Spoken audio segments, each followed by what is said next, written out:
Hi friends, ఎలా ఉన్నారు? బాగున్నారు కదా? నేనైతే చాలా చాలా బాగున్నాను. మీరు కూడా బాగుండాలని ఆ దేవుణ్ణి మనస్ఫూర్తిగా కోరుకుంటున్నాను.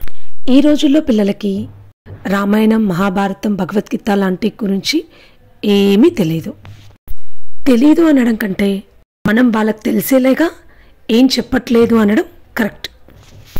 ప్రజెంట్ డేస్లో గ్రాండ్ పేరెంట్స్ మనతో ఉండట్లేదు. పేరెంట్స్ ఇద్దరు జాబ్స్తో బిజీ అయిపోయి నేర్పించే టైం వాళ్ళకి ఉండట్లేదు. సో పిల్లలకి అర్థమయ్యే విధంగా రామాయణం, మహాభారతం గురించి క్లియర్గా ఒక స్టోరీ లాగా పిల్లల కోసం చెప్పాలి అనుకుంటున్నాను. నేను కొత్తగా యూట్యూబ్ ఛానల్ స్టార్ట్ చేశాను. ఇందులో ముగ్గులతో పాటు రామాయణం, మహాభారతాల గురించి పిల్లల కోసం చెప్పడం స్టార్ట్ చేస్తున్నాను. మీరు ఈ స్టోరీ వినాలి అనుకుంటే ఈ వీడియోని లైక్ చేసి మన ఛానల్ని సబ్స్క్రైబ్ చేసుకోండి. నేను మొదటగా రామాయణం గురించి చెప్తామనుకుంటున్నాను. ఇంకెందుకు లేట్, స్టోరీలోకి వెళ్ళిపోదామా? రామాయణం 7 కాండాలు.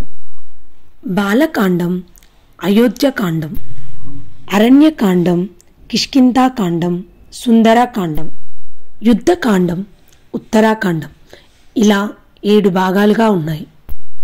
ఒకప్పుడు వాల్మీకి అనే మహర్షి అరణ్యంలో ధ్యానం చేస్తూ ఉండేవాడు. ఆయన చాలా మంచి మనిషి, అందరికీ సాయం చేసే ధర్మవంతుడు. ఒకరోజు ఆయన నారద మహర్షిని ఏమని అడిగాడంటే, ఈ ప్రపంచంలో మంచి లక్షణాలు అన్నీ కలిగిన అందరికీ ఆదర్శమయ్యే వ్యక్తి ఎవరు అని. అప్పుడు నారదుడు చిరునవ్వుతో అన్నాడు, అలా అంటే ఒక్కరే ఉన్నారు, అది రాముడు అని చెప్పాడు. అంతే, రాముని కథను వాల్మీకి వినడం మొదలవుతుంది.